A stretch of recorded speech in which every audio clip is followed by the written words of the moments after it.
if your noise disturbs him. I'm sure you won't want him to do that. So we are set. Who is counting down?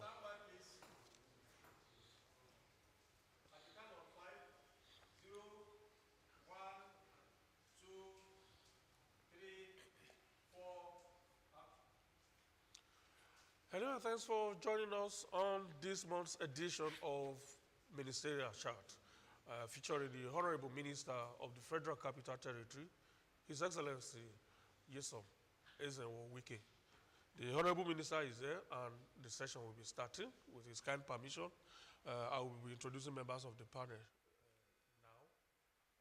My name is Benga Arulema. I work with Africa Independent Television, and of course, to my immediate right here is Felicity Wike of News Center. Felicity, welcome on board. And sitting next to her is probably a face we have not seen on this panel before. Joining us for the first time, Christian Ogodo is the Bureau Chief, Abuja Bureau Chief, Arise News. Christian, good to see you after a long while. Well, thank you very much, and nice being with His Excellency. Thank you. Just a little correction there. I'm the managing editor of Arise News. Okay. Thank you. My apologies, please. All right. And of course, on the other side is Makwe Ogun-Yusuf. Makwe Ogun-Yusuf is of Channels Television. Makwe, Thank you very much. Good morning, Honorable Minister. Thank you very much. Ayo Ozungbako is sitting next to Makwe there. Ayo is of TVC News. Good morning, Minister. Thank you. And of course, bringing up the rear is Chijoke Okafo, is of ADBN. Chijoke, good to see you too. Good morning, Honorable Minister. You're welcome. All right, Honorable Minister, maybe we should start on this note. We just got the news just some few minutes ago of the passing of the head of service of the FCT. And I'm sure if you had received that news before now, we probably wouldn't be here. First, on behalf of all of us, we offer our condolences to you personally and to the FCT administration. But I'm sure you would like to have some comments on that. Well, unfortunate. Sometimes you don't even know what to say. I've never heard she was sick anytime. Just as I was coming, and I was informed by my chief of staff what happened. And I said, was she sick? She said, no, that she normally preaches in the church. But yesterday she was unable, but she was feeling, I have blood pressure and this. And before they rushed her to hospital, confirmed that she was dead. And it's really pathetic. Very hardworking. It was because of her hardworking nature. She ought to have retired. I had to write to Mr. President to extend. Mr. President magnanimously, because she's very experienced, and the first indigenous head of service, It's unfortunate. I will pray that her soul rest in peace. After now, I will go and pay condolences to the family. It's really unfortunate. Like you said, if I've gotten this information before now, or obviously I would have put off. But this is a national thing. Everybody is tuned to it. It's unfortunate. Everywhere. It's unfortunate. All right, sir. Again, condolences. Thank you. All right. So let's get on with the business of today. The month of September, today actually 1st of September, we know that judging by what we saw in the previous months, this month also promises a lot for the people of the FCT in terms of projects, that commissioning or flag off all of that.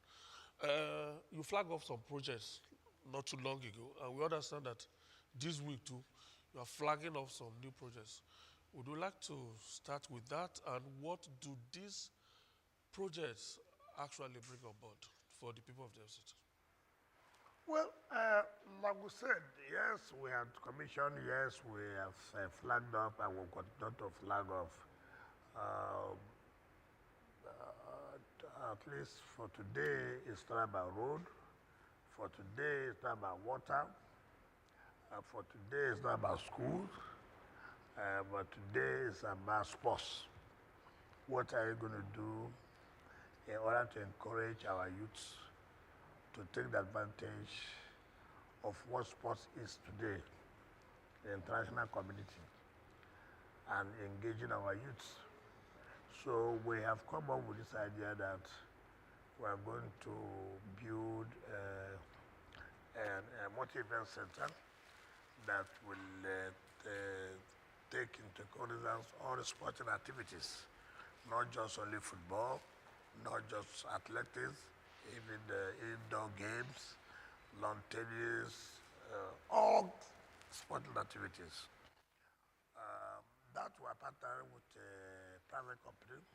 We are going to fund it, but the essence is to see that to encourage our youth who will take, encourage them.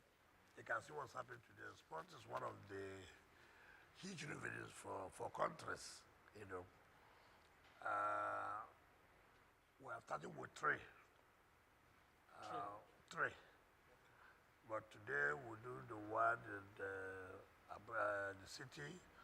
The next one, I think, is in Guagualada.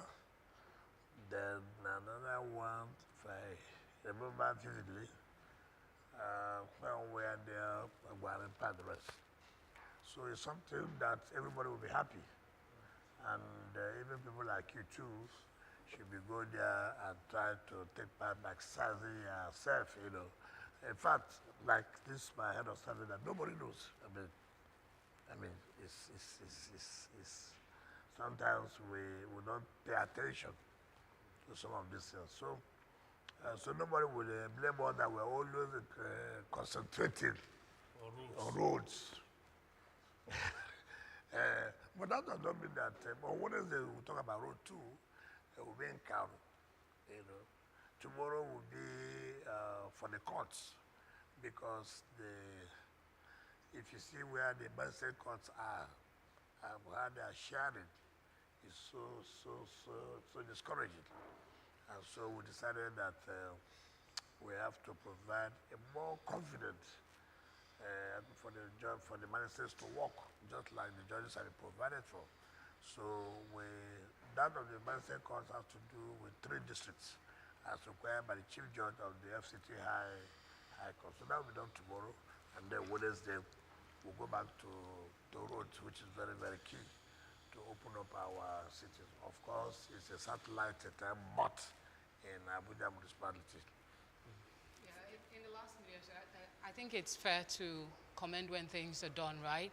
In the last media chat, I wasn't here, but I watched it, and I observed your reaction when comments were made that it seems you were doing more of a road project. This time around, it seems there's a clear sort of shift. So I think it's worth commending that you've done what you said you would do, you listened, and all of that. But there's shanties. In the past 1 month, we understand you've been, you know, clearing it off, sending people away. There are concerns about homelessness, and also if there is any plans to maybe relocate these people. Well, when you say shanties, are shanties legal? Shanties are people who are illegal occupying a place. You see, we cannot joke with security. You have complained about this security, kidnappers, one source, or what do you call it? One chance and this. These are people who occupy all these shanties. In fact, sometimes they take over the corridors where the road is supposed to pass. And then when you want to do road, they say compensation to who? Who is this person here? You don't see a land, you just go and begin to put batches. It's not allowed. Some would say that the reason these people do this is probably because they're poor, they have no alternative. It is not correct. It is not correct. Certainly it's not correct. When people want to do bad, mind you, criminals don't stay where you locate them. Criminals don't stay houses where you will identify them. Criminals stay in this area of where you cannot locate them. We cannot say because of poverty, we should allow you to kill people, to rob people, to kidnap people. That is not allowed. It defaces the city. And that is why we have told people who claim that this land belongs to them, or sometimes, why are you not developing the land? Why are you making it possible for these criminals to come and settle here and cause problems for the city? And then you say government is not doing anything. We're going to make sure that all illegal occupants of anywhere will be thrown out. It's unfortunate, but there's nothing we can do about it. Because security is key, is paramount. Any government that cannot provide security for citizens has nothing to do in government, has no business with government. You see, so we have to be careful about this poverty thing or no poverty thing. There's no even a time that poverty, anybody can say, I saw the problem of poverty. Mention which country? Which country? All over the world. I go to China, go to places. The area you see poverty. You can see it. But that does not give you room to make people uncomfortable, to kidnap people, to kill people. No, we will not allow that. So let nobody be using this poverty thing as an excuse. Your Excellency, I think there are two separate things. There are those who are criminals, who do not want to, who are setting up shanties in obscure places. Say, for instance, the hills of Guzape. You will find that there are people who are living in the hills, using tarpaulin and what have you. And sometimes there's a lot of suspicion around the activities of those people. But then there are people who are also poor, who have nowhere else to go, who have been kicked out. Maybe cannot afford their rent, for instance. So I think the question should be, can we separate what exactly is the plan of the FCT for those people who could be vulnerable as a result of economic shocks and perhaps have nowhere to go and as such are now staying in legal places? We should come up with a communist idea that government should build houses for everybody. What's wrong with that? But you cannot survive it. Okay, for the vulnerable. For the vulnerable. What do you call for them? See, we must have The poor. See, that's the problem I have. So can we narrow it down? Take for example, I'm coming. Take for example, we are provided a market, say for example, right? You see people not going to market to sell, right? They prefer to come out. And then you tell us, oh, poverty. There's a market for you to go and sell. You should not to go to use the market. You want to come out outside. As I'm coming now from my house, look at people, oranges, corn, they peel it, they dump it in the drainage. That is poverty. Is that poverty? And then when you go and chase them out, you now say, look, these are people who have nowhere to go and sell. It is not correct. Okay, assuming you have even allowed to stay there and sell. Does that also make that you block the drainage system? And then you start causing flood. I mean, we should not be every time hiding under these guise of poverty. And people are doing what is wrong. In other countries, they build shelters for people that they don't have the capacity to pay their rent outside. To pay their rent where? Within the community. No. Let us tell ourselves a simple truth. Who are those in the cities?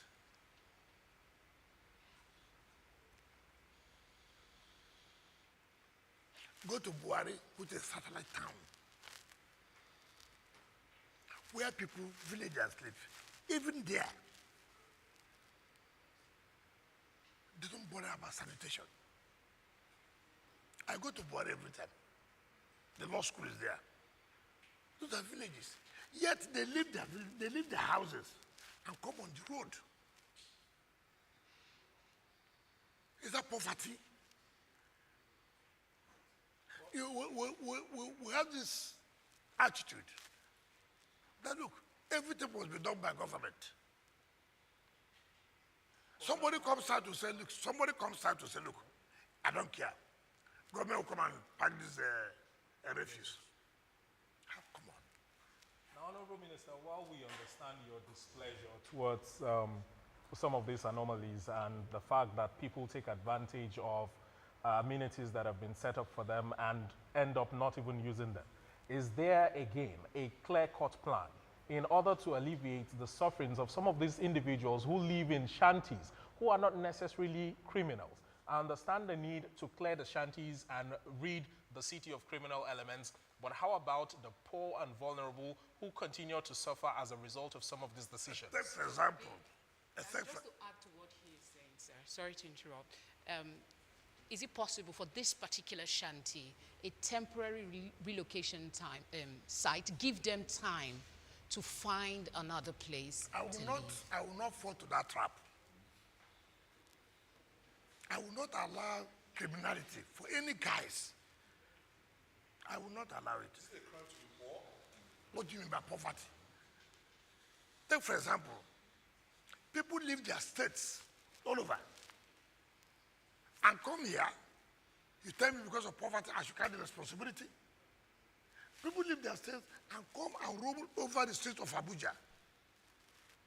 It's the responsibility of the government of Abuja to provide houses when you leave your state. What are we encouraging? No, excuse me. What are you encouraging? What are you encouraging? You people leave their states to come to Abuja because it's the capital of the country. And then it is our responsibility to provide shelter for you. How can you sustain it? I'm a little curious. You also attend the Federal Executive Council meeting and perhaps also the National Economic Council meeting.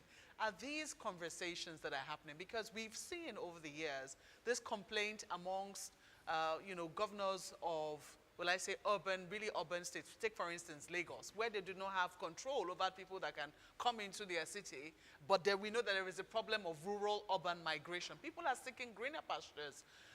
Is it a conversation that is being held amongst the governors or also in the Federal Executive Council meeting? But one thing you must understand clearly, and which you must appreciate. As well today, no government can provide shelter for all the citizens. It is not possible. We must be realistic. We must. That the mere fact that we are having a shortage of houses for people does not make us to further hands to allow crime. Absolutely. It does not, it cannot stand. Every government, whether at the state level, at the federal level, is doing its best to see that you reduce this housing deficit. But again, you cannot say as a government that you take entire responsibility of providing housing for your citizens. It's not possible. Minister, the President. Sorry, excuse me. Honorable Minister, I'm going to take you away from, the shanties in Abuja. Your giant strides in infrastructural development from roads to water, you're talking about train. The hospitals have not felt the presence of Mr. Infrastructure. Yes, that is what you would always say. Let me answer. She said so. You've not she said, no, you have said so. There's nothing to do. Say, don't take all my time. Okay, sir. You took all my time. She said so last time that I was talking about the infrastructure and I was going to do other things. And that she's happy that I have fulfilled that promise by going to other sectors. Yes. The problem we have is that when you see that you have attended to this sector, everybody believes that you must attend to all sectors at the same time. It's not correct. I told you here about education. The number of schools we have renovated and furnished, right? And he said, but why is it that people are not aware? Okay, I'm going to direct the mandate secretary to take you to the rural area and see what we are doing in terms of schools. Now, somebody talks about youth participation and this and that. That's okay. Today, we are studying about sporting activities, multi-event center that will bring the youth, engage them, all those kind of things. We have, our budget was just released. The 2025 budget was just sent to us after the National Assembly approved, and then Mr. President assented to it. So the procurement process is on as regarding to hospitals. We're talking about the hospital in Gwagwalada, we're talking about the hospital in Guarimpa, even the doctor's quarters and the rest of it. We're talking about the Otako, which are the former litigation.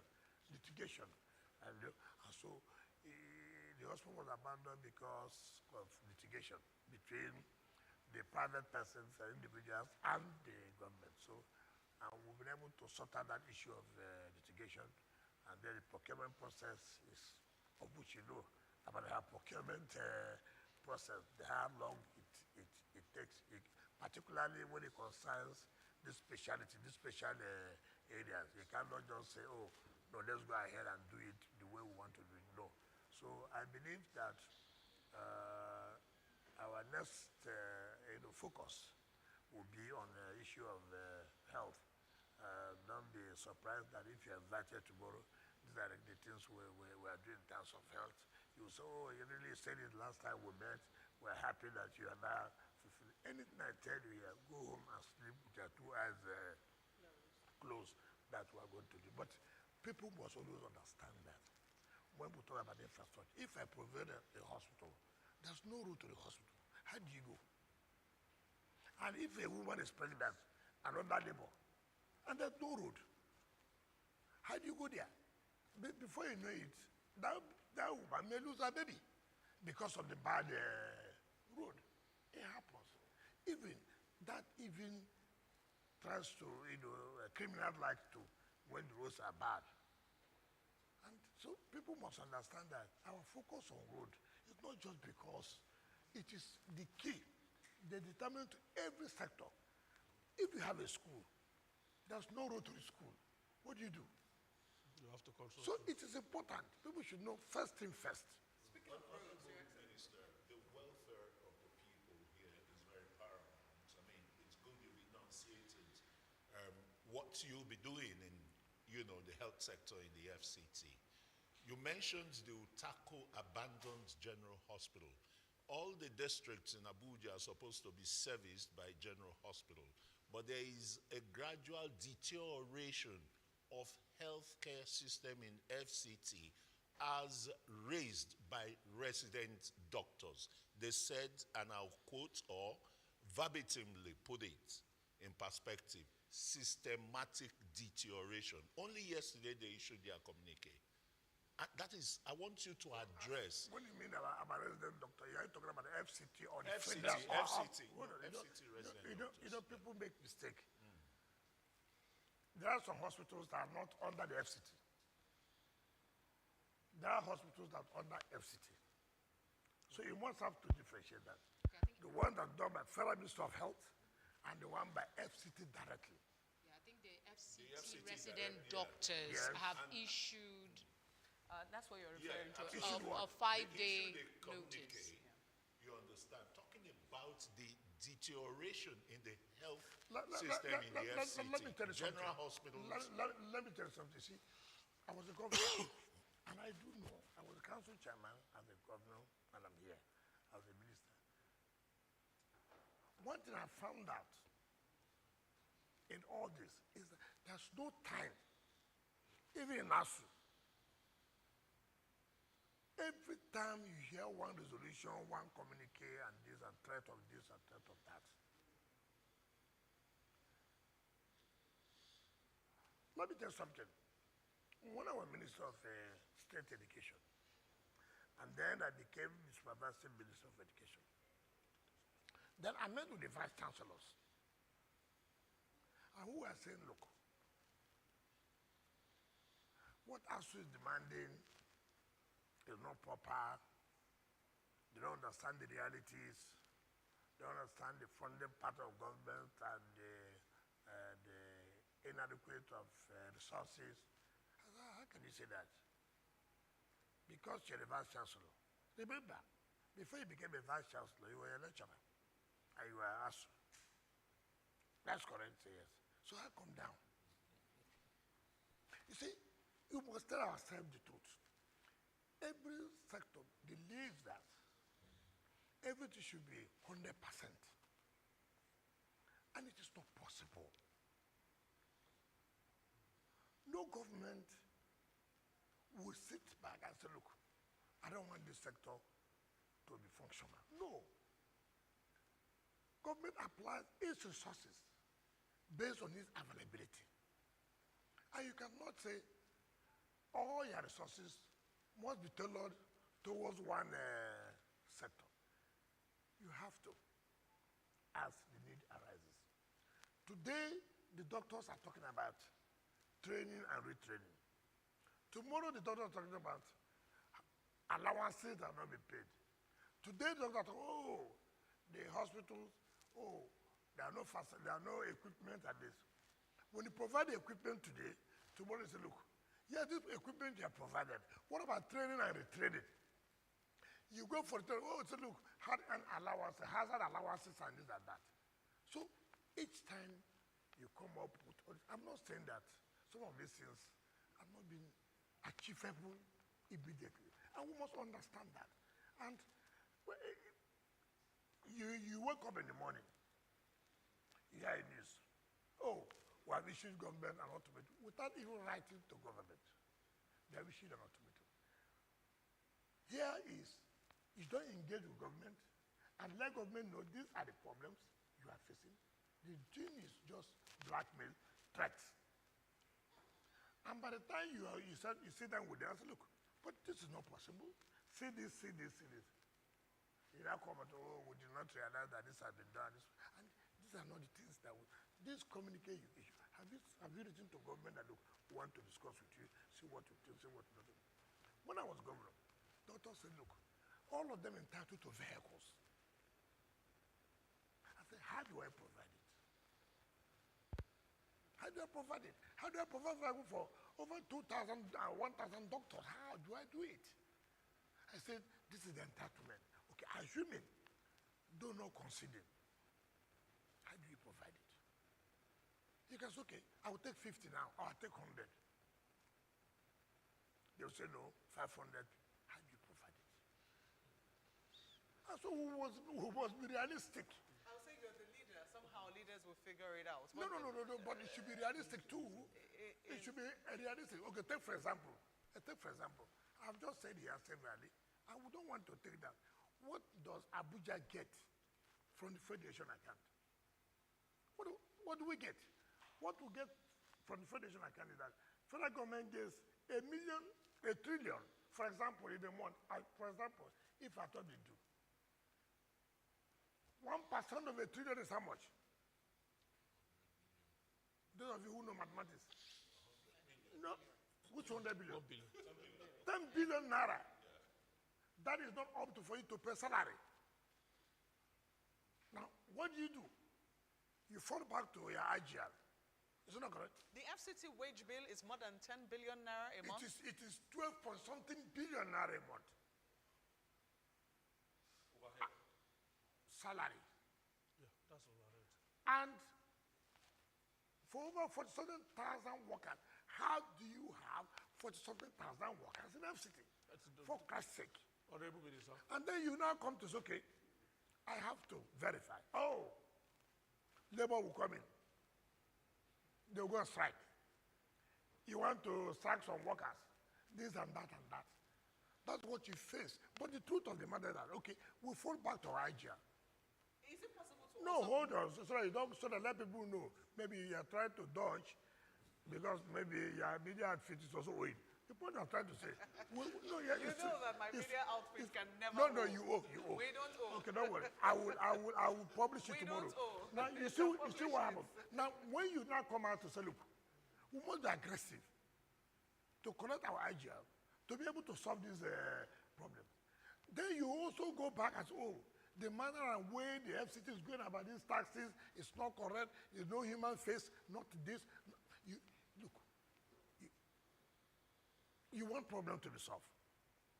I'm just being realistic now to tell you now, look at the problems. Now put it on the table. Government said, look, see what we are getting. And the only way we can achieve and get money to solve these problems, we fall back to IGL. You know, payment of tax is a problem here. Payment is a problem. Yes. Most of you are living in Matama, Asokoro, Wuse, One. There are no poor people there, but you pay. All right. Honorable Minister, I'm sure we'll have time to come back to FCT issues, but let's do things differently in this particular media chat. Yes. Let's go to politics. Obviously, so because just yesterday, the results of the local government elections that were conducted on Saturday were announced, and it's been more of knocks than kudos for the conduct of the election. And you not only participated, but that's your state. And a lot of people are saying that your hands are showing, that we are seeing since Saturday. First, your quick your quick comment first on the elections. Okay, so if you ask me, because when you said my hand was showing, I wanted to know how my hand was showing. People are wondering how it happened that the rainbow coalition between the APC and the PDP, how did that happen? First of all, let me comment about the election. This morning, I sat down, I was watching comments, particularly channels. On Saturday, before I went out to vote, I also watched channels. Problem we had in this country is misinformation. It's not my fault that you refuse to do your work. I have listened, I have seen media people who, if you want to go in this area, you go and do your researches to be adequately informed so that when you ask you questions, sometimes it beats my imagination when I see people on television.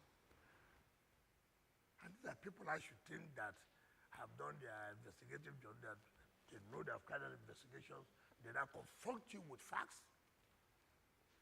I discovered that zero. First of all, you talk about legality of the election.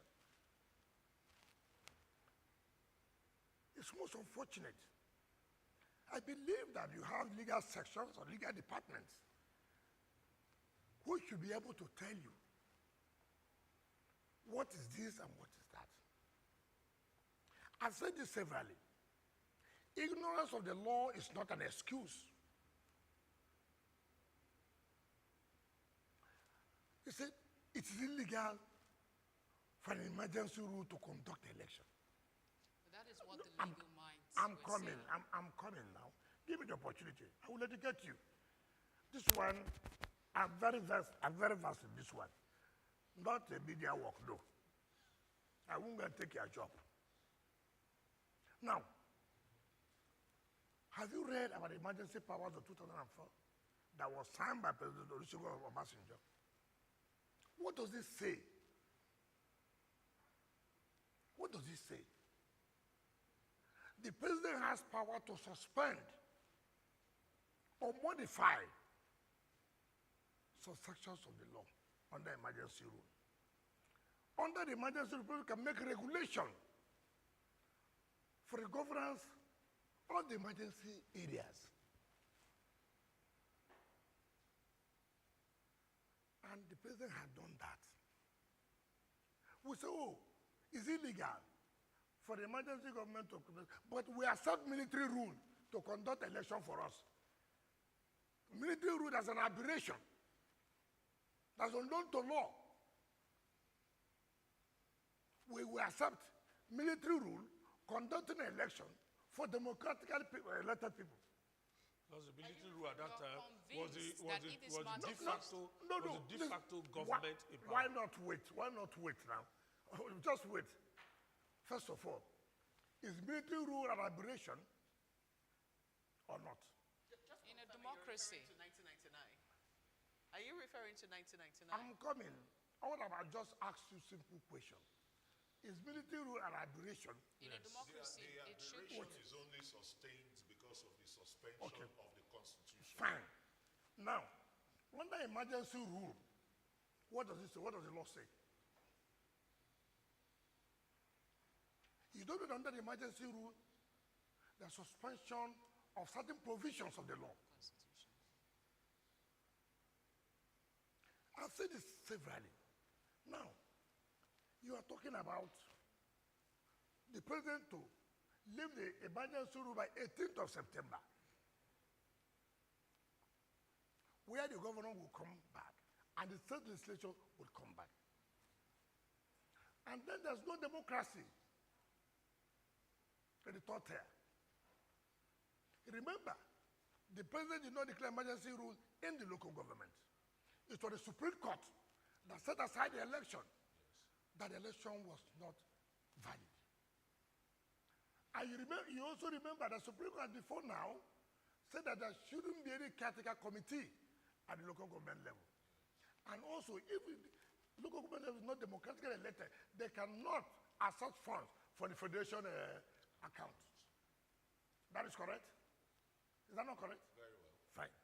So the president did not notify the local government election.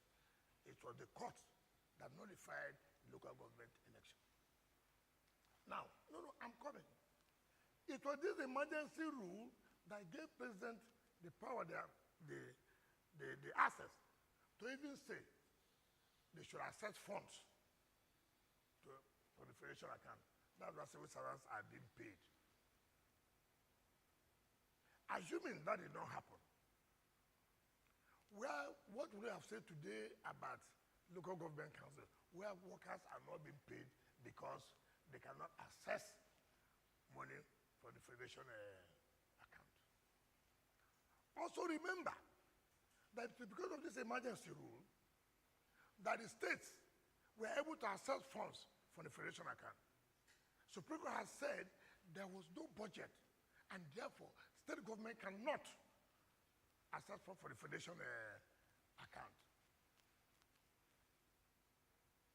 Your Excellency. No, can I finish? Okay, go on. Can I finish? So I let the public have the benefit of understanding and even appreciate the president for what he has done. Now, if this election is not conducted, and then the governor comes in, the state legislature comes in, right? In that case, how will local government access funds when there's no democratically elected government? How would they access funds to federation account? How would the civil servant be paid? What would then be the fate of the grassroots level? You have crisis. You have crisis. And then the president now said, look, by the regulations I've made, you are therefore to conduct elections. Some people say, oh, the electoral act said 90 days, 150 days. They forget that the president has power to suspend some sections, and which he did by the regulations he passed or he made. And why should it be that each time is only in this part of the world? You are not a lawyer. By any act that has happened, you become a lawyer. You are not a judge who is given the responsibility for interpretation of the Constitution, our laws. You make yourself a judge. And you have not taken steps to challenge this.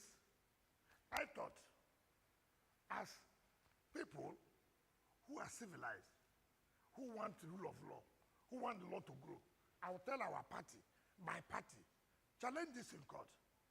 This is not going to be allowed. Just like what we did when RISEC conducted or trying to conduct election. We went to court and said, court, no. No. They have not followed the provisions of the Electoral Act and the Constitution, therefore they cannot conduct this election. The court gave judgment, saying, yes, you are right. It was in your media houses where they were showing that this judge is corrupt. He took money. He did this. He did that. But it's not. No, I am coming. I will not allow you today to interject us. I will not agree. The world must hear. The world must hear the truth. And that's what we owe the public. When Justice Lifu of the Federal High Court gave that judgment, it was all over everywhere that he took bribe. He did this and that. So they were screwing it. The bar. AIT was screwing it. Arise was screwing it. The matter went to a Court of Appeal. Court of Appeal set aside the judgment of the Federal High Court. You also came out and said, oh, now the law has taken place. Then people wanted to appeal to Supreme Court. Supreme Court said, no. The Federal High Court was right. The Court of Appeal, you were wrong. See. It was based on that judgment, all of you now are interpreting the number of days that ought to be given by RISEC. And they said, look, that, oh, who appointed, that the administrator has no right to appoint RISEC? Rubbish. The emergency law, the administrator is on behalf of the president. The president even submitted the names of members of RISEC to National Assembly. Remember, under emergency rule, now there is no state assembly, the National Assembly takes over. And that's why the National Assembly had to pass the budget of the state, of the state government. And which is why the state administrator is the one now presiding over that budget. Nobody argues that why should National Assembly pass the budget of the state? Nobody. It was National Assembly that approved and screened and approved the nomination by Mr. President of members of RISEC. Which wasn't without controversy. Eh? Which wasn't without controversy. Controversy how? The screening of the National Assembly, but let us, I mean, No, I digress. no, you have brought it up. Yes. Let the public know the controversy of the chairman. Of the chairman. You see, that is the problem we have in this country. Wasn't there controversy at the National Let me tell Assembly? you, if you create a controversy on your own, does not mean there's a controversy. What's the controversy? That the president nominated somebody, a Nigerian, Who is not an indigene of that state? what is indigenship? Who will he appoint in River State now to be the chairman of River State Independent Electoral Commission? That you will not say that is bias, that is attached to this group or that group. No, tell me, you want to bring St. Atedopida aside to be the chairman. Who will you bring? There's no link to Wike or it's not linked to this person.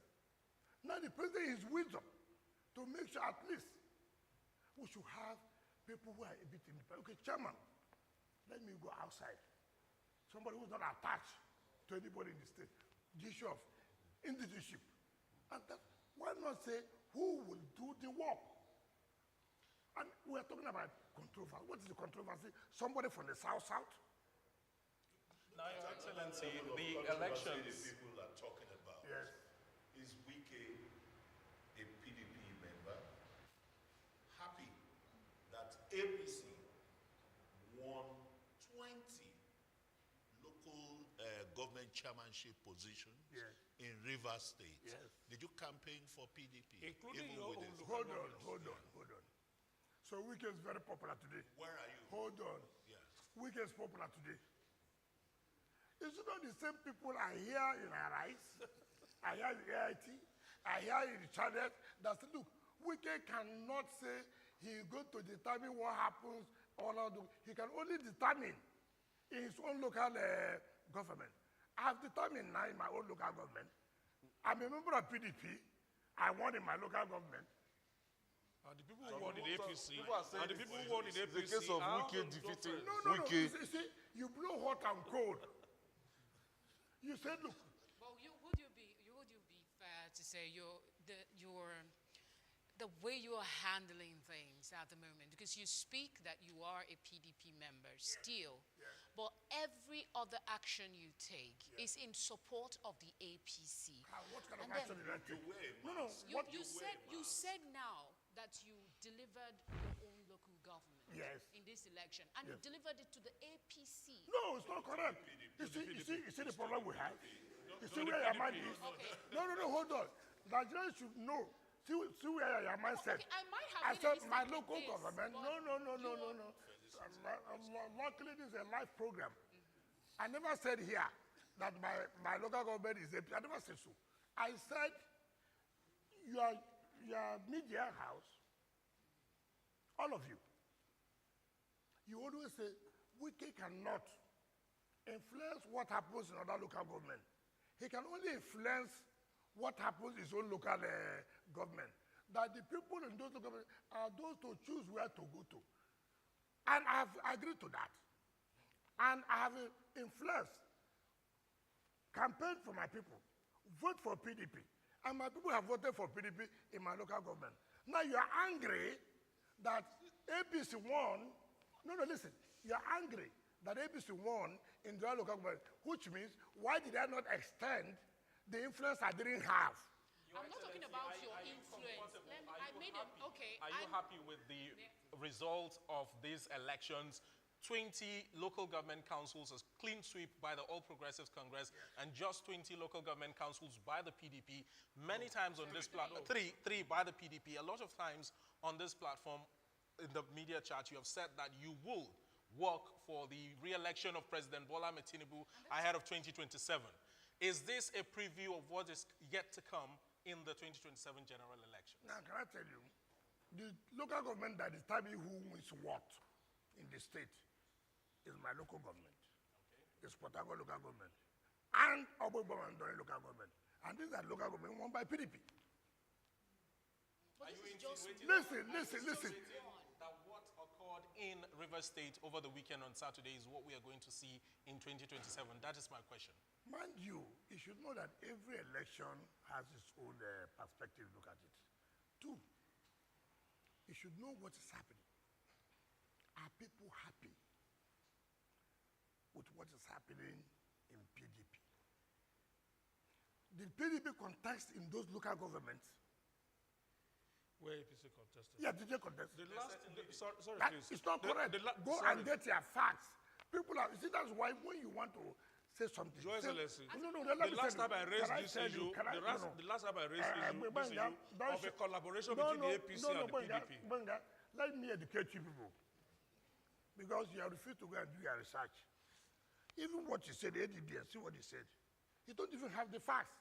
Well, not in all the No, it's not about saying. If I were you, what you should have done was to go to research. Can I have parties who are participating? But you will not allow us to do that. No, I don't. Okay, do you want me to give you the facts now of the research? No, you can't give me. Can I? You see the problem? Excuse me. Okay. This is for us, for me to educate the public. All right. It's not for you to educate the public. Okay. So don't be taking my time before you go on the advert and this and that. So let me tell the public. I thought that you should have written to research. Can we have parties that are contesting this election? What are their candidates' names in the local, in the various local governments? It's not every party that can say we see their candidates in Obiakpo or in Port Harcourt or in Obwebaba or in Obama. No. So you don't expect to win where you do not fit candidates. Where you do not fit candidates. And what I was thinking, for the first time in the history of this country, you didn't hear gunshots. For the first time in the history of this country, you didn't hear hijacking of materials. And for the first time in the history of this country, no political party has come out to say, look, we don't believe in this kind of election. Do they have the strength to do that? What is my business about strength now?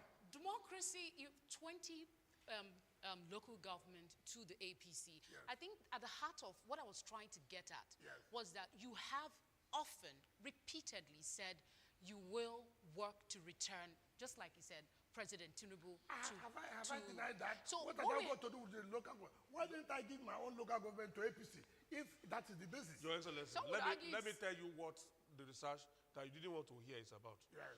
In the last media chat, okay, I raised the question of that alliance between the APC and the PDP. Yes. That the two parties had agreed to work together and give local governments to themselves. Okay. Which was why in your local government, for instance, because you wanted to retain your position in PDP, Obiakpo was for PDP. Yes. People who are very close to you politically, in Emoha, for instance, one of your staunchest supporters, Dr. Chidi Lloyd, contested on the platform of the APC. There was no PDP candidate upon the election against him. In Brother Francis Obua's local government, I think, Onega also, it was PDP. There was no APC candidate. Another staunch supporter of yours, former chairman of the PDP in River State, Ambassador Desmond Akao, I saw him campaigning For the APC in his local government. Yes. The APC won in his local government. Yes. Which buttressed the point that I wanted to make the last media chat, that there was an alliance. They call it Rainbow Coalition between the APC and the PDP, which was a master plan by you to maintain dominance over the PDP and the APC. Assuming do not conceding. So it's not a question of wait. whether Assuming do political not parties contested or not. Assuming do not conceding, you must give us credit to come up with such an alliance that will bring peace in the state. Why not try it in your own state and see whether it will work? So you must come to study us. You must come to study us. That I said assuming do not concede. What I'm saying, you have to hear your channel. Hear me now. What I'm trying to say is that this is what you have alleged. I have not accepted, but I said, okay, assuming that was done. What does it tell you? What is important in And you life? have your house in the two political parties. No, the point I'm making, whether I have my house or not, strategy in politics is what matters. What is this? But strategy, listen, Let's look at the national. strategy in politics is very, very important. First of all, you're always talking about gunshots in elections in River State. You're talking about hijacking of materials in River State. You always say so. And now, if the people have sat down, I should be to say, look, we Let's will not not allow fight. these gunshots again. Okay. We will not allow this hijacking of materials. Let's sit on our own, see how can we move our state forward. And that has now given them peace. Why are you worried that there's peace? So you would have been happy if you hear River State, 20 people were shot. You carry such news to make headline that 20 people were shot in River State yesterday. You'll be very happy. Now, Rivers people have defeated you on that. They have defeated you on that. There will not be any more gunshots. Now look at even what you said. Look at what Channel said. They went to Ward 13, Rumola, Arum Okuta, Arum Adoro. You don't know. Rumola is when they're going to Aba Road, where you have lock-up shots everywhere. So they said they went to Unit 20 and 21 by 9:30. If you follow the pattern of elections in Nigeria, you know that people come out very well from 10 o'clock. When I was watching channels, they were saying voters apathy. Assuming they not conceding that there were in Unit 21, Unit 20 and 21 of Ward 13 in Obiabo that would vote apathy. How does that affect 7,000 units? 7,000 units. Then when I went to my own unit to vote, the lady who was the one carrying that news was in my unit. I said, hey, you are the one whom I just watched on television now. He said, yes. Now, what's the voters apathy now? She said, no, because I said, Chad, you want to defend your media. Now, she said, I'm going to correct it. I said, you see, this is the problem we have in this country. Have you been to Eche? Have you been to Omuma? Have you been to Gokana? Have you been to Kana? Have you been to Tai? Have you been to Eleme? Have you been to Andoni? Have you been to Abu Odua? Have you been to Ahuda West? Have you been to Ahuda West? No, the point I'm making is that, no, the point I'm making is that you already have a predetermined mind. No, that is unfair. No, it's not. The point I'm trying to make is this lady at the point where she is, it could be there are no persons there. That's what I'm And trying to tell you. The point I'm saying, why can you say out of 7,000 polling units, and you saw Unit 20 and 21, and you are saying that voter apathy? Your Excellency, You are sending a wrong message, which is not Your correct. Excellency, I'm not going to defend that, and it's for a very clear reason, because we will not report what we did not see. You did not see. the You cannot visuals- use 2 units If the to visuals judge are 7,000 showing, polling units. Yeah. You are sending a wrong signal, Okay. which is not fair. Let us- And then you came to my unit, you saw a mammoth crowd, and then I asked you, how would you now report it? She said, oh, she will correct it. That is not fair. No, we will report what we're seeing as well. You We also don't- reported You what cannot we use saw. 2 units to judge 7,000 polling units. Your Excellency, we will also report what we saw, but we're going You are very biased. We're diverting You're from, very biased. We're diverting from attention. Let me, just a Yes. moment. let me quickly take you up on this issue because you tried to educate us on the legality of the elections, which was the basis upon which a lot of Rivers people had problems with the elections. For a number of people, they said, just a moment. Now you have said a wrong word. The majority of Rivers people. How did you get the majority of Rivers people? Okay, well, I did not say majority. I said said a lot of people. Who are the lot of people? Because you saw 10 people who came out to write on the newspapers. Okay. That is the problem you have. Okay, just a moment. So let's just say some people. Let's just say some people. Which is natural. And let us question the basis that you said that the elections were legal. Yes. Which is the issue of, you said military rule. And I asked you a question if you were referring to the 1999 transition from military dictatorship to our democracy. Was that what you were referring to? What I'm saying is this. I said, emergency rule is provided in the Constitution. I'm coming. So you know what I'm saying. Provided. And that under the emergency rule, that the president has power to make regulations concerning the governance of that emergency areas. And that under emergency rule does not mean that you don't follow rule of law. And that the president under the regulation made has said elections should be conducted. And then I'm saying, if emergency rule, which is even provided in the Constitution, you are saying that cannot conduct election to allow democracy at the third tier level, that if what is provided in the Constitution, allowed in the Constitution, cannot do this, are you now saying people who came to the barrel of gun, which has no provision in the Constitution, cannot conduct election for democratically elected people? That is the basis of what I said. That emergency rule is provided in the Constitution. And that the president has power to make regulation as to the governance of that area. And that people are now coming up to say, look, let me just tell you, some people have said, under the Electoral Act, I said, they've not even read the regulation. The president has suspended some sections of the Electoral Act and then some sections of the law concerning Rivers State Independent Electoral Commission. And that has paved the way for that regulation to hold election. All right. Honorable Minister, maybe that should be your argument. But the Not what should be my argument. Now, but the argument about military rule is that once you hear the martial music, the Constitution is already suspended. So there's no Constitution. We're in a state of vacuum. Why not wait? You see, that's my problem with you. What I said here, you would have understood what I said. If the emergency rule that provided in the Constitution, if you are saying that they cannot conduct election because the emergency rule, and then you are not talking about the one that came to the barrel of God,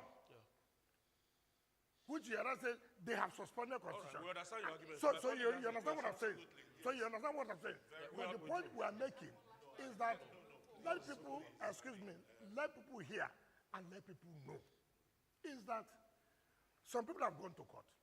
What did the court say? The court said, go ahead with the election. And we're here killing ourselves under what law? The body that is allowed for interpretation of our laws has said, go ahead with it. Then you are now coming here to be the judge, to be the lawyer, to be everything. All right. Sorry. Who does that? Minister, I think Yes. you've almost exhausted the local election No, in we your haven't. state. We still have more, but I just want to... Because It's 11 o'clock, so we Please. have to take a break. Please, let me just quickly... we normally take a break at Let's the take top a of the break. hour. We will come back and we will finish this discussion around the local government elections and take on other matters as well. Please stay with us. You will never be a unity today.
still watching the conversation with the Minister of the Federal Capital Territory, His Excellency Barrister Nyesom Wike. And we're talking about the local government elections which just concluded in Rivers State. Mr. Ogodo, you did have a question before we went on break. Absolutely. Honorable Minister, the local government elections, they've come and gone, victors announced. But some national political figures like former Vice President Atiku Abubakar, Peter Obi, the presidential candidate of the Labour Party in the last elections, are full of criticisms, of the election. Like Atiku calling it an awful absurdity and a travesty to the very notion of electoral democracy. Yep. For Peter Obi, he described it as rascality taken too far and a double tragedy for Nigeria's democracy. How do you react to these comments? Okay, thank you very much. Let me take Atiku first. The court stopped last local government election, right? The government went ahead and conducted the election. The same Atiku held the government for disobeying the court order. Disobeying the court order. The Federal High Court gave injunction. The election should not be held. And we thought, as a man who occupied that number 2 position, all he would have done was to say, look, we're in a democratic system. It doesn't matter how the judgment, how it went. It was respect the rule of law. But he supported the election should take place. Listen, I don't blame Atiku because he was recalcitrant to his boss. He didn't know that his boss signed the emergency rule in 2004. If he knew, if he was obedient and working along with his boss, who the President Olusegun Obasanjo, he would have known that the president has power to make regulations as for the governance of the emergency areas. So he was not in tune. He doesn't know. And like I said, what you don't know, don't comment about it. If Atiku has commented about custom now, I know he has worked in custom, he has experience, I can give it to him. But this is law. He doesn't know that 2004 emergency act that was signed by his boss. Look at the man. Look at that system. 1999, he was in PDP. 2007, he ran under Action Congress. 2011, he came back to PDP to run for a presidential ticket. He left. 2015, 14, he went to APC. He ran for the presidency. 2017, he came back to PDP, became the candidate in 2019, became the candidate in 2023. Now again, he had left for ADC to seek for president. Did they prescribe drug for presidency for him? Now, take Peter Obi. He said rascality. Who can be more rascal than Obi? Obi became a governor. He was governor for Anambra State for 8 years. He conducted local government election 2 months to when he was leaving office. 2 months, 8 years as governor. Does he have what it takes to comment about conduct of election that was properly done and backed up by law? When Obi was governor, Nigerians forget easily. Doctors were on strike for 13 good months. Hospitals were shut down. 13 good months.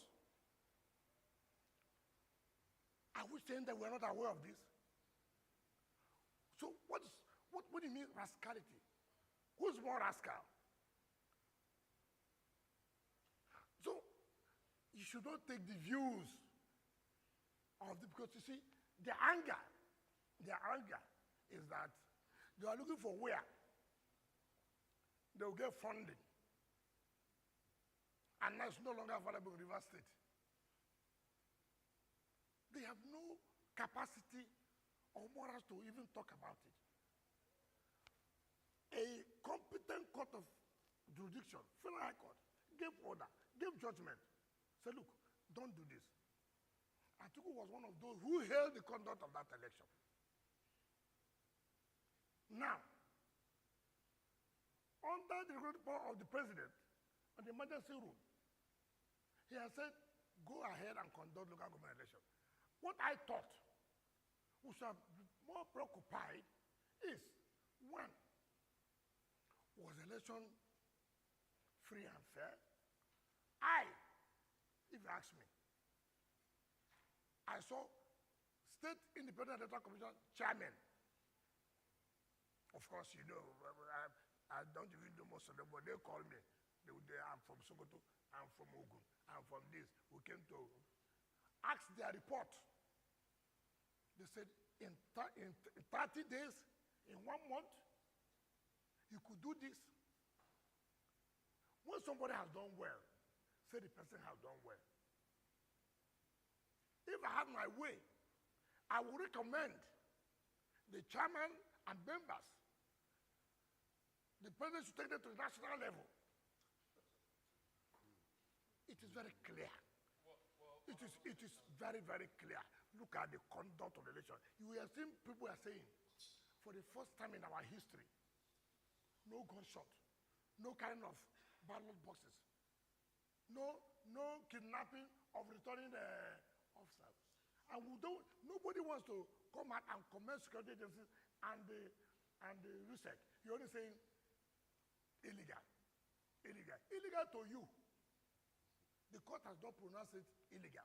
Honorable Minister, earlier when you were answering my question concerning the landslide victory of APC in the just concluded local government polls, you had mentioned that the People's Democratic Party did not field a candidate in all the local government councils. However, we were also, the last time we were here, talking about the collaboration between the APC and the PDP in order to foster peace and, you know, stability in the state, even in electioneering periods. Is this collaboration a deliberate step, or was it the reason why PDP decided not to field candidates in certain local government areas in Rivers State in the last election? You are the one saying collaboration. No, you said collaboration a gentleman agreement you why credit in the last media chance. Why not hold on? First of all, let me bring the antecedent. Before, you said that PDP contested election in all the local government. I said, do you have the facts? You don't have the facts. He said collaboration. I said, assuming, though not conceding that there was this collaboration. No, I'm coming now. I said, assuming, though not considering that there was a collaboration, will you not commend this collaboration? That does not mean I consider. However, let me also say this. Okay. Let me also say this. You know, as time goes on, PDP has been a predominant party in Rivers. No doubt about that. You also know that PDP has had its own problems. People are losing faith. People are losing faith in PDP, whether you agree or not. It's not to come out on television to say this or that. That's the truth of the matter. That is your own assertion of the People's Democratic Party as it stands right now. I should say more than you, because you're not a member of the party. But you are, Your Excellency. That's what I'm saying. Okay. So that's what I should say more. Okay. You should listen to me. Okay. And when I'm talking, I'm an authority in PDP. All right. Right. Therefore, what we are trying to do, people are losing confidence. Remember, our party in the states had problem with national level. Where the national level caused serious crisis in our party in the state. And so many people have lost interest. Many people have lost interest. All we are trying to is, look, you cannot lose interest. Those of you who still have that confidence that you can run, will encourage you. And mind you, you don't push people to run. You have to go and pay for form. If you don't have the money, you can pay. We don't have a governor who would have, of course, may have funded. Now it's no longer available. So I cannot go and purchase form for everybody because I don't have that resources. I don't have it. But the one I can do, I did. To prove that how many PDP people have won one seat in their own states. Mention. So are you proud now that out of 23 local governments Yes. in Rivers State, Yes. your party, Yes. the PDP, won 3? No, I'm proud Does that that make you PDP proud? won the No, determinant. you are proud because APC that no, won No, no, is no, also... listen to what I'm saying. I would prefer that, I would prefer that, look, I am dominant in the local government that determine what happens in the state. That's what we are called. You cannot do without Obiamo. You can't. Does that justify the huge figure that RISEC Yeah. announced for Obiango? 350-something thousand You in see, the last election. listen. APC in the presidential election in 2023 got just a little over that It's figure not in the correct. entire state. It is not correct. Mind is you, correct, listen, sir. listen. You see, that's the problem you have. People have. We look at the pattern of results from 1999. Go and check the history. Who has given the highest number of votes? You don't just come up to say, this is a local election. That, you know that the turnout will be more.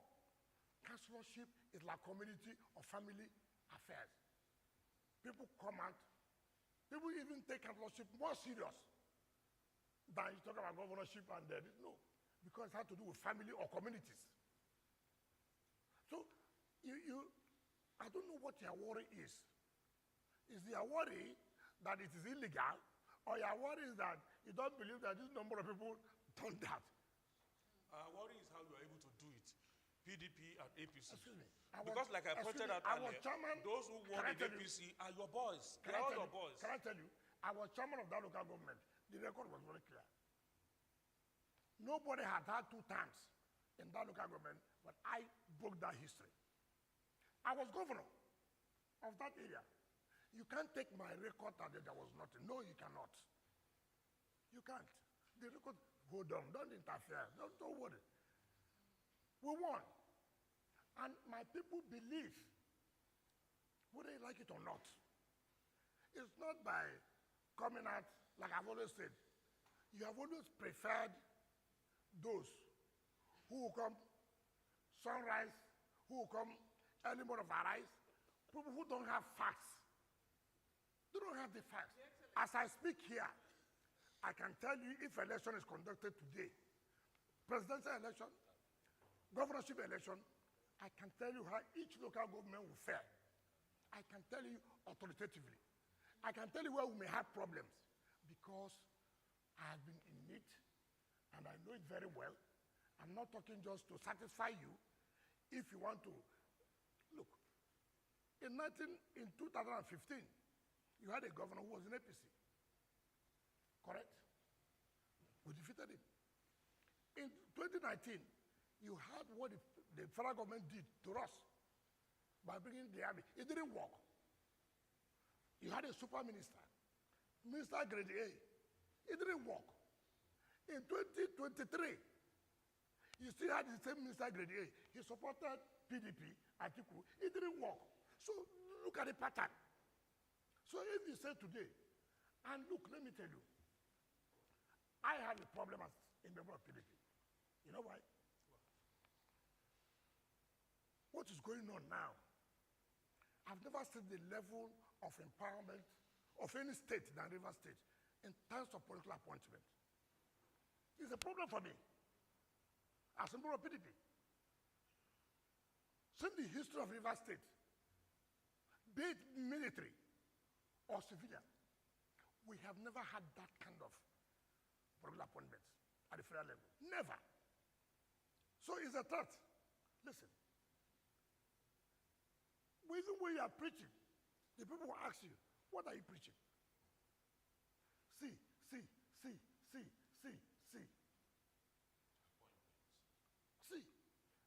sir. Bonny Road, they're almost completed. Sir, what are you trying to tell us? Sir, look at the enemy area. That is where you have the refinery. It's almost completed. So you have to be careful. So the APC is threatening you in Rivers State? It's a threat. To you? Yes, it's So a you're threat. supporting the Now APC listen, no. government? You have to face reality. You have to face reality.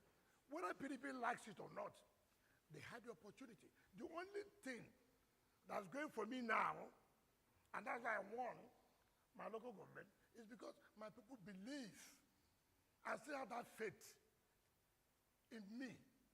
I have not told them to leave APC. I mean to leave PDP.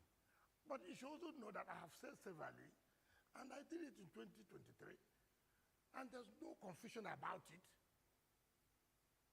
that I will still support PDP. You still didn't get to answer the question that I asked. Are you? No, you're not the examiner. You didn't answer the I'm question. How can not. you say so? But I'm curious. I'm Yes. curious because in answering these questions, Yes. at the heart of it is what you are saying and what you are doing. What you are doing is you want the APC to succeed. So what does it do for you that it's just I mean, you say that you delivered your local government. What does it do for your party, PDP, in Rivers State? Looking at it, because if the governor... Are you aware that APC won presidential election in 2023 Rivers? Are you aware that PDP won the governorship election? So what is the rule about here? That APC won local government election, therefore, it means that APC will win the governorship election. So what is the rule? I have told you, every politics is local. I want to tell you, whether you like it, you don't like it. The truth is that, as it stands today, if Mr. President contests the presidential election, he will win. That does not mean, listen, that does not mean that any other party will win the governorship. So I've always said, and you must know that, have it at the back of your mind. It is not about whatever you feel, whether you are happy, you are not happy. We are not here to make you happy. We are here to make Rivers people to be happy. What makes Rivers people to be happy is what we're interested in. Your Excellency, can I just ask one question, completely unrelated? Has the Constitution, since a state of emergency has been declared in Rivers State, which is constitutional, you say is provided for in the Constitution, people know it is provided for in the Constitution, is the Constitution suspended when a state of emergency is declared in a state? No, I said certain laws, the president has right to suspend certain sections as it relates to some laws. I said so. And it is there. It is there very clear. And that's why he suspended some sections of the Electoral Act of 2022 and suspended some provisions of the Rivers State Independent Electoral Law and Rivers State Local Government Law. He has the power, and that's what people should know. And again, if you watch, part of the regulation he made, he said, look, upon the notice of this election, if you want to challenge it, you have within 7 days to challenge it. Interestingly.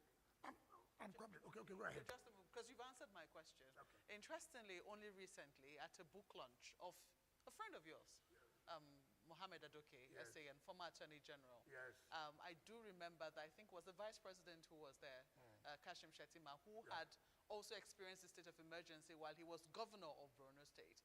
And he talked about the suspension of a governor of a state under emergency rule, which continues to be controversial.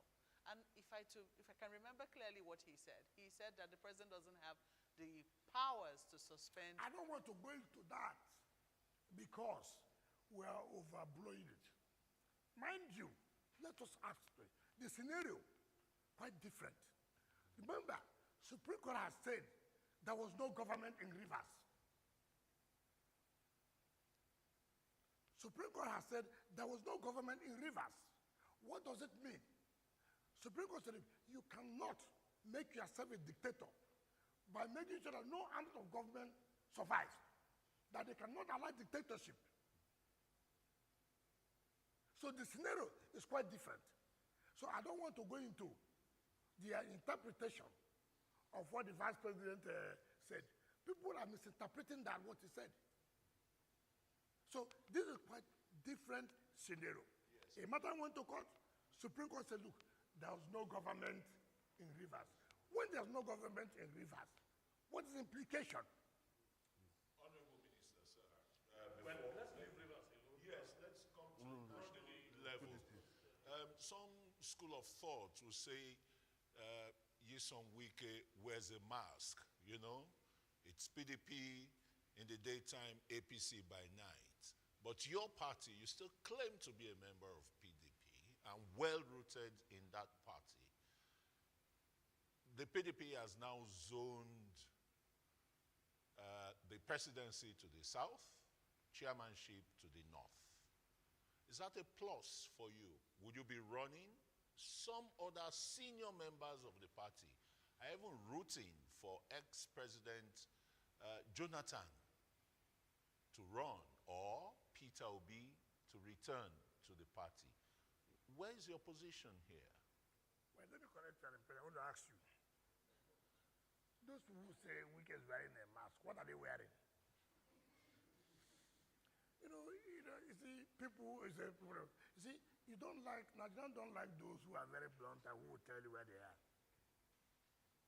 Right from day one, I did say with my colleagues, listen, PDP, you are shooting yourself. And if you allow what is going on to continue, you pay. And what did I say? Or what did we say? You cannot have the presidential candidate at the same time national chairman of the party. It is better now you have stolen the presidential ticket. They stole it. And again, stole the national chairman. I said to purge you. And it really purged them. And I have no regret for it. Now, you see, I have appeared in this forum before. And I said, listen, you have to, the presidency must go back to the south for them to be able to complete their 8 years. I never hid it. I said it. And people were making noise, at the end of the day, what has happened? Now they realize that, yes, it's true. We cannot take president and take chairman. Now you have given yourself national chairman. Let the president go to the south. Why not be that as used to be? Why not be that arrogant to say nothing will happen? No, they've realized that something will happen. It happened in 2023. Even this one you have done now. To what? Bringing Obi to where? Obi to where? You want to kill the party the ball? You want love?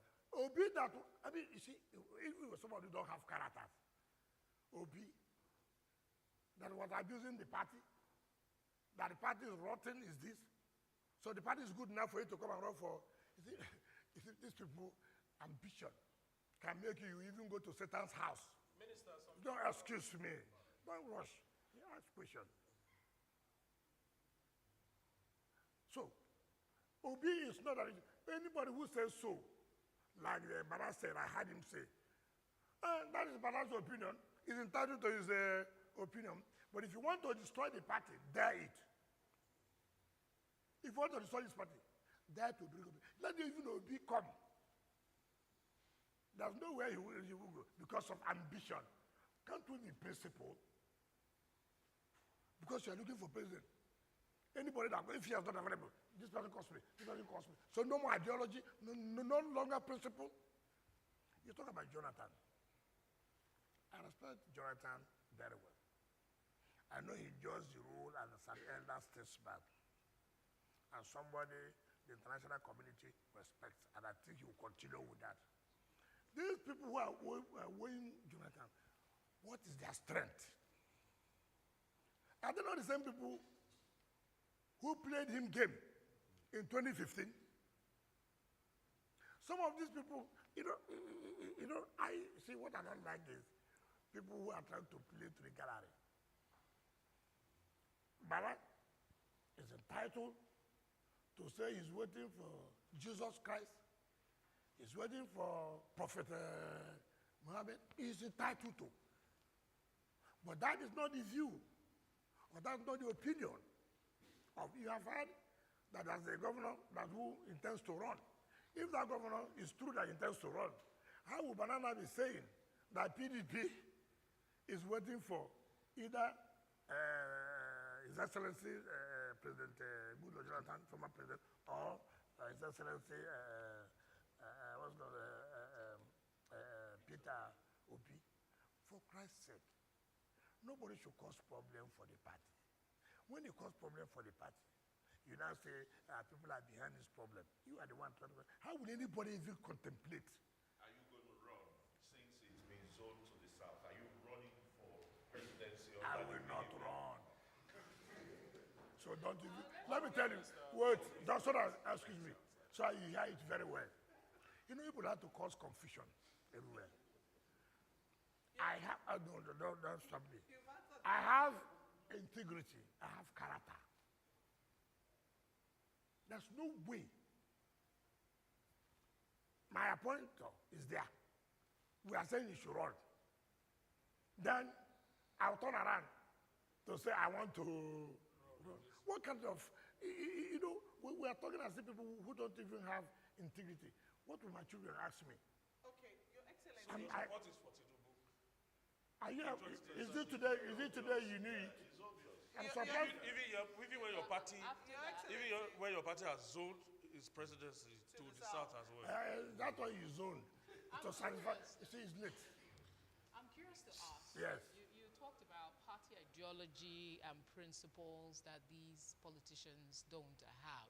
The ones you mentioned, Atiku, Peter Obi.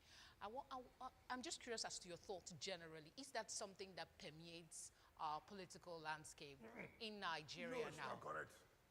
You people prefer those. Okay, to take for example, where have I left? From since 1998,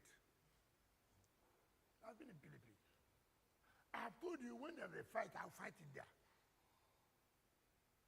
Look, how you know character. I mean, I just analyzed to you here. Atiku, 1999. 2007, he ran under Action Congress. 2011, he came back around for the presidential ticket of PDP. 2014, he left PDP and went to APC and ran for the presidential ticket. 2017, he came back and became presidential candidate of PDP 2019 and became presidential candidate of PDP 2023. Now again, he had left to ADC to seek for presidential ticket. Is there any prescription of drug? For him, I mean, it doesn't matter. That's why I said about principle. Is that a coalition now? See what they call coalition. When CPC and ACN say, look, we want to fight the ruling party. Let's form a party.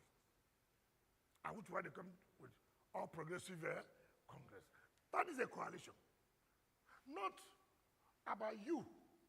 Every time you want to be this, if you don't get it, you move to the other party. He says a coalition. How can that be a coalition? It cannot be a coalition. Yeah. A coalition is when two political parties, or more than two political parties, come together. Then you say, look, they are forming this for purposes of defeating the ruling party. Not when you, an individual, you didn't get ticket here this year. You run to the other party. Then if you didn't get there, you run to the other party, it's a coalition. That cannot be the definition of a coalition. Interestingly, your media aide released a statement shortly after the PDP did the zoning. And he said that you had been vindicated. Yourself and the G5 governors were vindicated. Okay. He also asked a question in that statement. I want to believe he was speaking for you when you were saying, is it not too late? Can you answer that question? I have not said it here. It's too late. You know, Just something you would have come out on time for people to be a president, to run for presidency. It's not by mouth. Except you just want to. You see, there are people who want to answer, I was presidential candidate. There are so many people who say, look, I was presidential candidate. It will be their CV. And then they say they are not the leader of the party being the presidential candidate. For Christ's sake, I've been into this business. I came out to run for presidency before. I know what it took me to go around this country. That is for primary election, not even general election. I know where I was heading to. So it is not just only the resources. You will also have to be mentally alert and be prepared psychologically. You have to. It's not, oh, it has been zoned to us. Therefore, I can now run. No, it's not done that way. It's not done that way. That's what I'm saying. That, look, except somebody, and I have not seen. I have not seen who in the party. Bana said he didn't, he sacrificed his ambition. But as you know the truth now, he knows it was not going to be easy. Honorable Minister. Yes. All right. The former governor of Kaduna State was quoted as saying that he couldn't figure out the pathway for Bola Tinubu's presidency in 2027.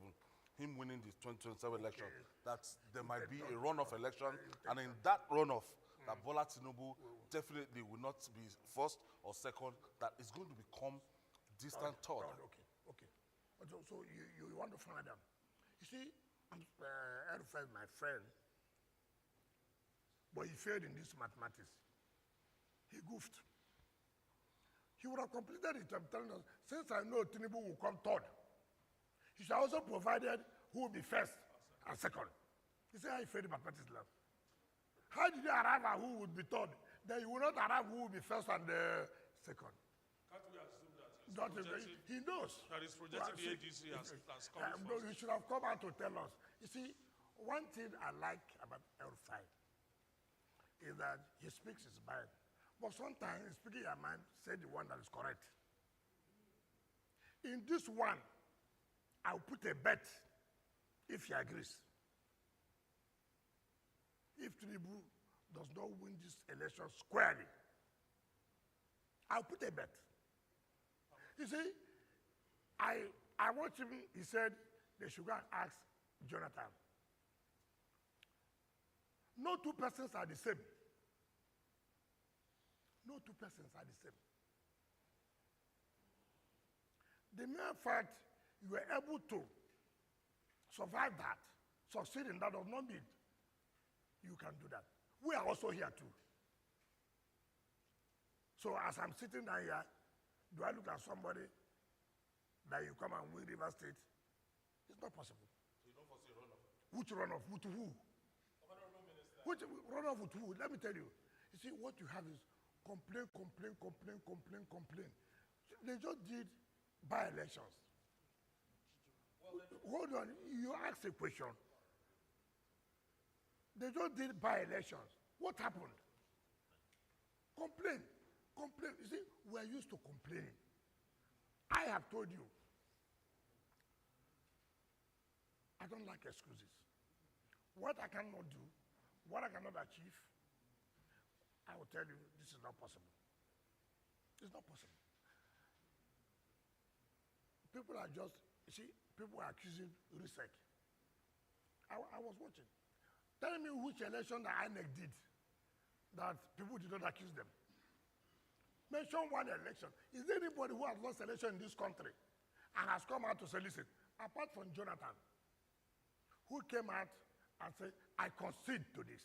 Mention one person that has run election in this country and agreed that, look, the way it went is the will of the people. Mention.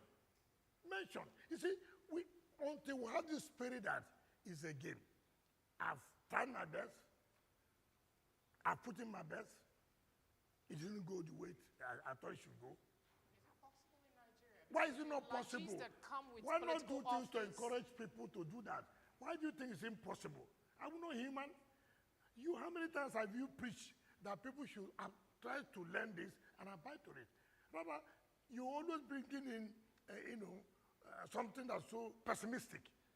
You said here, rivers. You said the rivers. How come? It means that with proper planning, assuming that people can sit down and say, look, the interest of our nation, the interest of our state, the interest of our community is paramount. Can we go this way and achieve peace? That's what you should be encouraging people, Not when people do something that has come to say, surprising you, there's peace, there's orderliness. You now call, is that democracy? Until they shoot themselves, until they kill unborn houses, that's only when you say there is a democracy. The moment you don't kill, the moment you don't kidnap people, there is no democracy. Our definition of a democracy in Nigeria, from you people's perspective, is that houses have been bought. Your Excellency, I think that the media will not accept that because, you know, we're here because the Constitution supports our role in a democracy. No, please, I think you are also misunderstanding. The media should not go free without criticism. You cannot say you have a right to criticize. We don't have a right to come up to say this is your own role that you're not carrying out. No, but In as much as you criticize and bring out issues, we should also have an opportunity telling you where you are, that this and this is what you are doing that is not right. Okay. So whether you accept it or not, is not. To me, we will tell you what you are doing that is not right, and we have told you here, part of it, you go to your media, you are, if I tell that you are biased, what's wrong with that? Your Excellency, I will say so. I will always say that we'll do our best to maintain balance. But let me quickly ask you this. You've dismissed Mr. Peter Obi, even though he said that he seems to understand the mood in the nation and he understands that, look, even this zoning to the south, it does appear that the South only has one term. And he said that he's willing to do one term. And everyone knows that when he left the PDP and went to the Labour Party, he was able to get over 6 million votes. Are we going to dismiss what he was able to get in the last elections? The problem I have okay, give him the 6 million votes back. Dash him the 6 million votes. All those who voted for him before will continue to vote for him. You don't understand the dynamics. Popularity. What happened in 2023 will not be the same. Let me finish. And I don't know where you get. See, this era of your social media, we know the influence of social media, what happened before and this and that. Which party will you going to run? Tell me now. Is it Labour? Is it the PDP? No, I'm asking you. That I'm asking you. Tell me where you will get the 6 million votes. Under PDP or under Labour Party? Is the plan for him not to get any political party for him? That's not what I'm saying. It's a question. No, you know better. Because if you are running, people should now know the party that you are running. Which platform are you running? Is it not correct? Was it December he mentioned? Atiku has said he's going to run in ADC. Amechi has said he's going to run in ADC. He has not said where he will run. Why are you keeping your supporters guessing? Are you trying to say that, well, I'm trying to find which party? So you won't let him come to the PDP? What do you mean coming to PDP? So his own is anywhere he goes, he can go to anywhere. When it's not to he goes there. Then when we are free working, he comes. He's a saint, eh? Nobody in PDP.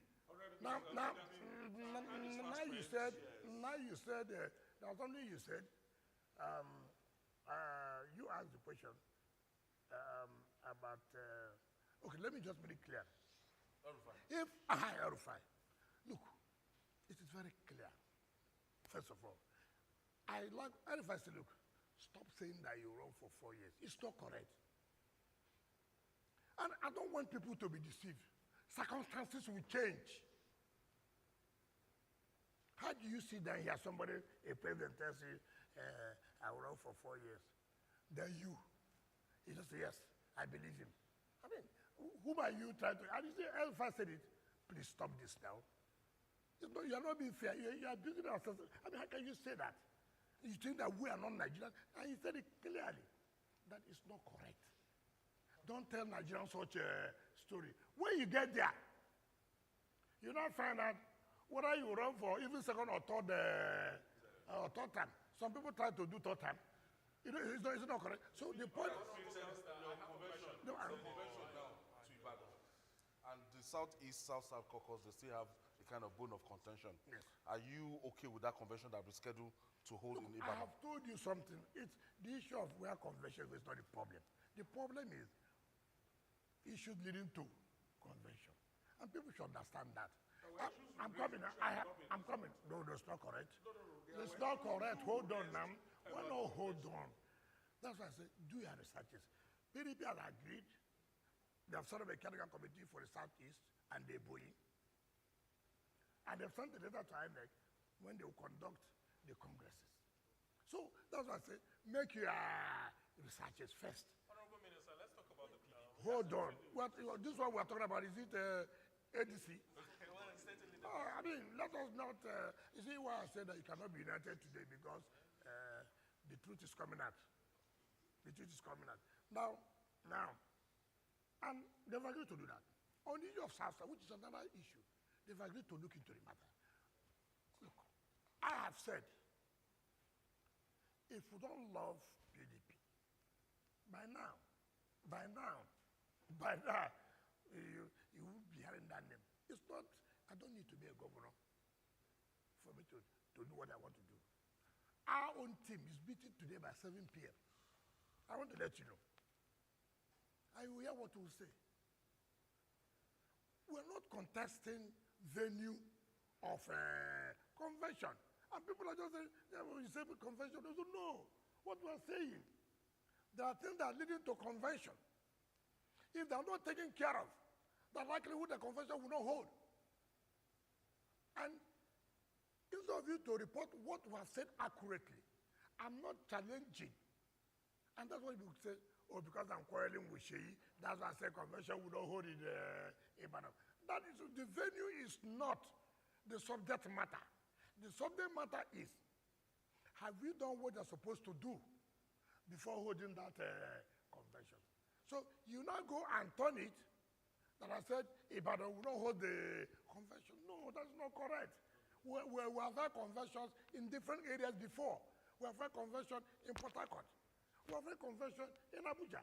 So the party can decide whether to hold it in Sokoto, whether to hold it in Borno. But what we are saying, before you get to the convention, have you done what you're supposed to do? If you've not done it, it may be a setback. And the PDP, from what I have not around, have taken some steps to see that such issues are being resolved. And if they are resolved to the satisfaction of the complainants, there's no problem. But if they are not resolved to the satisfaction of the complainants, of course, they will take action. It's not about, you see, I've told people to know this. For me today, you know, one thing people don't understand. If you have a problem, don't continue to give yourself more problems. Try to restrict yourself to the small one you have, than to add up other problems. No opposition party can survive when they have serious crisis. The duty of opposition party to see how, whatever way, they can solve their problem. It's not by being arrogant. It's not by being, impunity. They say, no, I'm a governor, I will do it. I don't need to be a governor before I cause small problem. I don't need to. I don't need to. Can we ask about FCT? Just quickly bring you back to your territory. Go ahead. Okay. Your Excellency, the notion by a lot of political analysts is the fact that the decision of the PDP to zone the presidency to the south and of course the chairmanship to the north is medicine after death. That has been established. But you are still a member, a part and parcel of the People's Democratic Party. Is there any solution that you have personally for the political resurrection of the PDP that you say is gradually losing steam? Because if today the PDP sinks, you are in that ship and you might sink together with it. No. You see, again, who are political analysts? Those ones that appear on television. There are quite a number of them. No, you see, let me tell you, sometimes I feel so, when I watch television, I turn it off. You know why? How did you know it's a political analyst? Sometimes I see people, he said, security analyst, constitutional lawyer.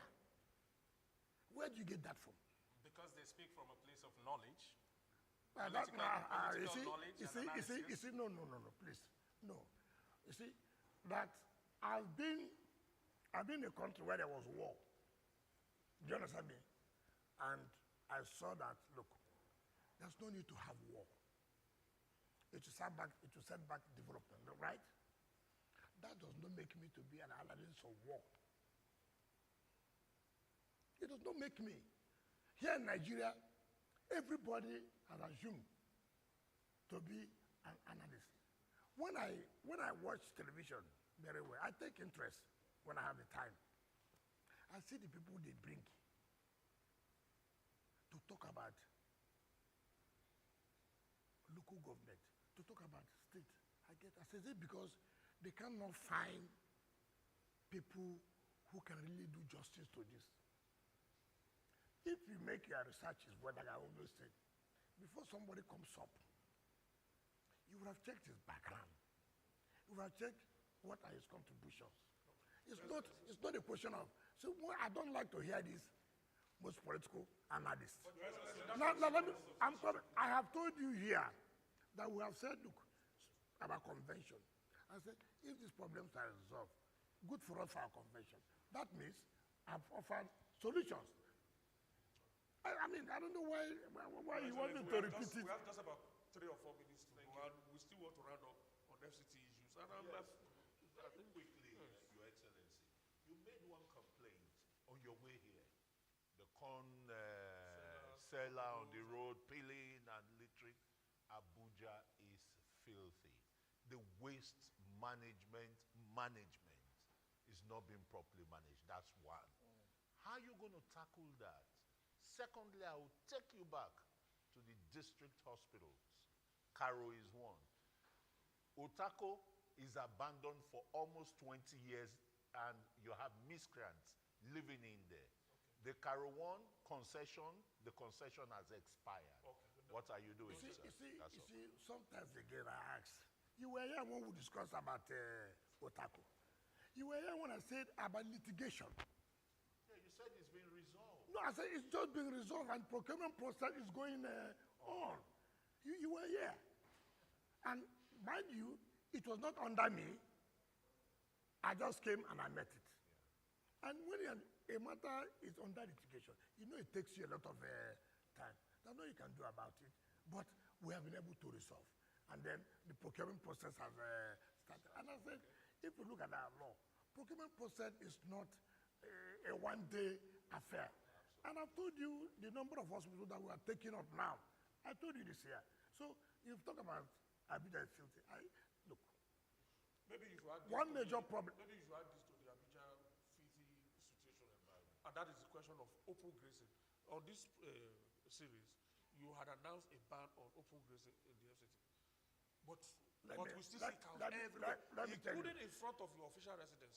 I didn't know you go to my official residence every time. I passed through there, I see that. Let me tell you, I think it would have been proper to use this word, like it's also in some other states and some other cities too.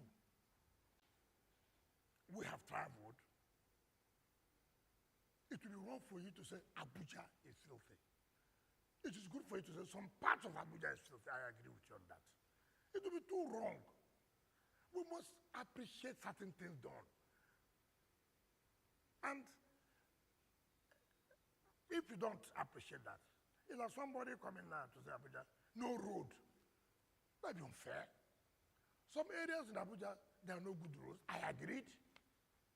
Some areas, there are good roads. I agree. And attempts are being made to put the other roads that are not in good condition to be in a motorable condition. We cannot totally generalize or condemn. I find problem in this waste management. But you have to have the political will to fight it. It's unfortunate how it was awarded, people who don't even have the capacity, who don't even have the equipment to do it.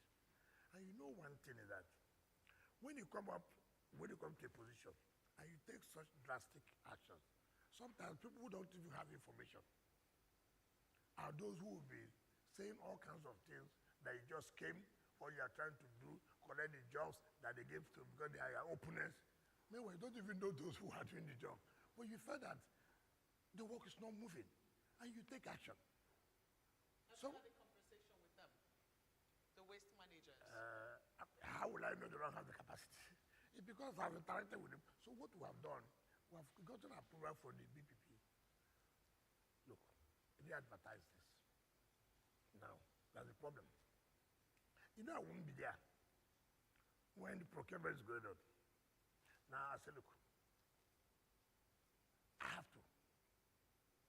I said with him, go and check where their equipment are. Do you understand me? It shouldn't be done on political patronage, particularly issue of sanitation. It shouldn't be done on political patronage. And we're doing that. It's unfortunate, but that is the truth. That's the truth of the matter. And then you ask somebody, somebody that says, now you say, now let me tell you about the politics of that. It's a national security matter. Abuja is the capital of the country. I hope you realize that. You have diplomats here. It's the seat of the presidency. Did you understand that? You have to be careful. Nigeria is a place where people are setting trap for you, where they will now come up to use religion and play. Look, I've told people, and I asked one of them, tell me the simple truth. Do you like this happening like this? I have traveled all over the world. You don't see this. Why is it that if government brings out the policy to stop this, you ethnicize it? I have the capacity to say if I want to stop it. But again, you also have to be careful. The next thing you will see, that Mr. President has directed the minister to fight against social people and social people. You see, so you know there are some things that are very dicey. So that's why I say it's a national security issue. We have NSA. We have the security agencies, right? I want them to call the FCT minister. Who are with you? We don't want this again. Watch what I will do. So I'm you see, some of you, you only looking at it, FCT. The moment you take that decision now,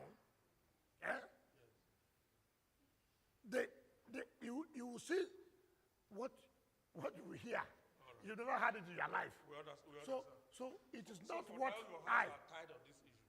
It's not only being tied. Because we have to. I'm making peace. That's why. We are making peace with people who. You know what my people say. Instead of fight, let there be rain. Okay. Yeah, do you understand me? But everybody knows it is unacceptable, and it is the truth of the matter. And we just don't want to tell ourselves the simple truth. All right, everybody wants to play politics, something you know. Let NSA call us. Let DG call us. Let the IG call us. Let all the health of security call us. We cannot allow this in FCT. See whether it will not stop. All right. Thank you so much, Honorable Minister. Let me thank my colleagues too. Felicity, she's of New Central. Felicity. Yeah, it's been my pleasure being here. Thank you very much for the And of course, Christian Obodo. It's been really wonderful. I mean, hearing your views politically and in terms of the leadership in the FCT. Thank you. I hope you're happy. Thank you, Honorable Minister. Ayo. Thank you so much, Honorable Minister. And Chijoke. Honorable Minister, it's been a pleasure. I still have questions for next time. Thank you. Thank you, Honorable Minister. We really My appreciate happiness is that the editor from Arise, I've had and I've seen it, I've had the truth. And thank God, the channel is here. You should also watch us. Carry the message, but let us tell the world We'll take the balance. the truth. I don't know about that. Thank you, sir. News Central. News Central has also been there. We see. Carry the story well. TVC, carry the story well. ADBN, try. but the truth must be told. Thank you, sir. We'll see you again. Thank you. That's the end of today's edition of the ministerial chat. We'll see you again very soon. On behalf of all of us, my name is Ben Garulila.